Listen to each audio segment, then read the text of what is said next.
Organizational Impact on Marine Ecosystems, an ethical perspective by Colleen Reese. What is environmental ethics and why do we need it? The theory of environmental ethics examines the moral relationship and value between human beings and the environment. We need this to maintain a sustainable, valuable, and healthy relationship with the world we live in.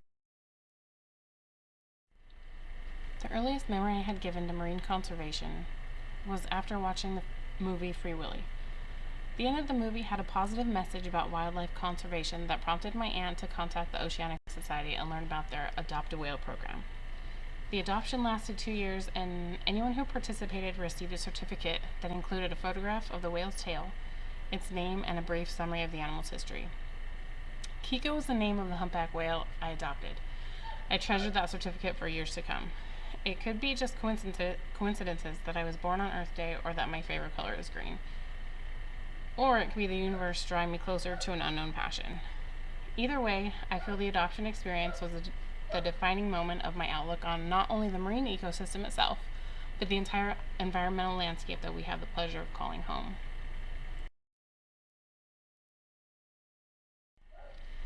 My passion project is a comparative analysis of 2 marine oil spills. The first one happened in 1979 when a Pemex oil rig exploded in the Bay of Campeche. The second one occurred in 2010 when a BP oil rig exploded near the Louisiana coast in the Gulf of Mexico.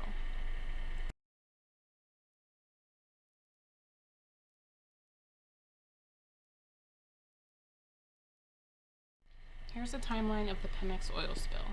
On June 3rd, the initial blowout occurred. On June 4th, the leak is detected at an estimated 30,000 barrels of crude oil per day.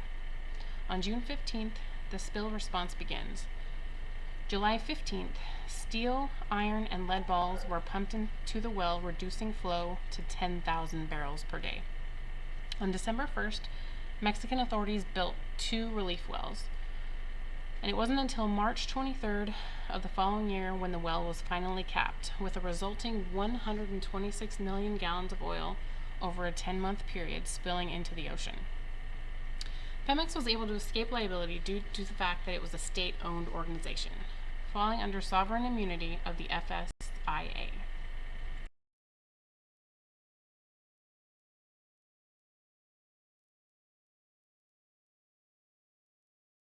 The BP incident occurred on April 10, 2010, when a blowout preventer failed and caused an explosion, resulting in 11 deaths on the Deepwater Horizon rig.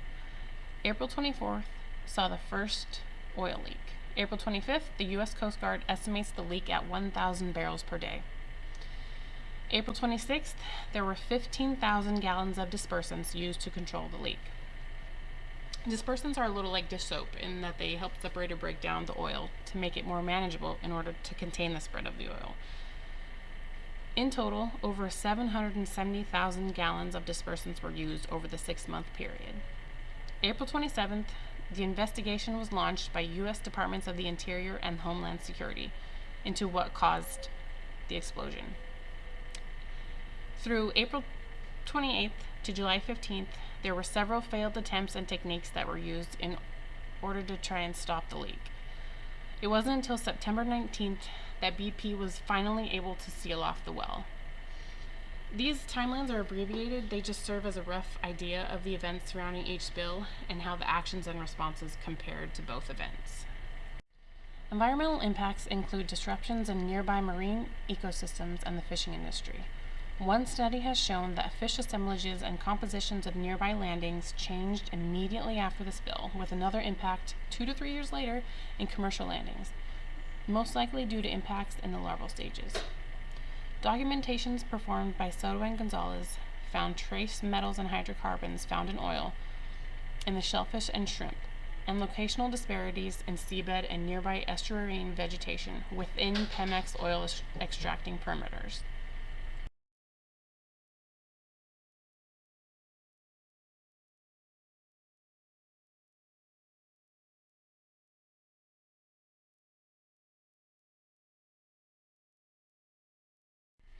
Some similarities between the two events include the obvious: millions of gallons of oil leaking into the ocean. Both events were also caused by high pressure blowouts, and it also took 2 weeks for an effective response from both companies. The events also resulted in environmental awareness and reform and proposed changes to environmental law. Some of the differences include accountability. Pemex refused liability and got away with it, resulting in little consequences. BP, on the other hand, faced million-dollar lawsuits and fines. They also had a track record of suspicious behavior. Before the Deepwater Horizon incident, the company was fined $21 million for a 2005 refinery explosion that killed 15 people. 4 years later, OSHA found 439 willful violations that included failure to follow industry-accepted engineering practices for pressure relief systems. What is the ultimate price to pay when something like this happens? Companies see negative branding, decreased value in shares, and not to mention the environmental damage that followed.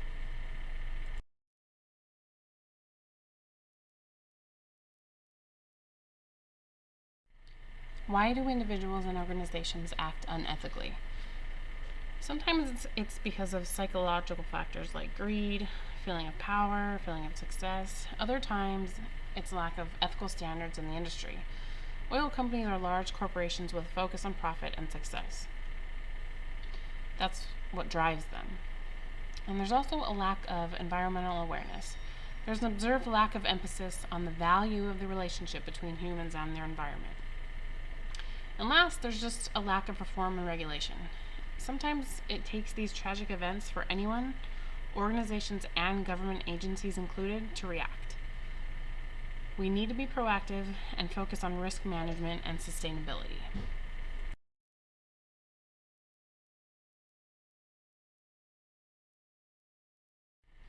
What can we learn? Educate, promote, and deliver.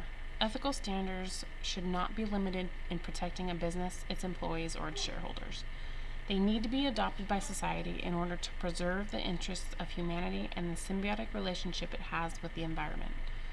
Organizations should be proactive in defending that relationship through education of its workforce and creating a culture that promotes the highest standards of environmental responsibility. To accomplish this, one must act with moral integrity in that such behavior acts as a contagious vector for others to follow. And finally, develop a mission statement, something that's true to you.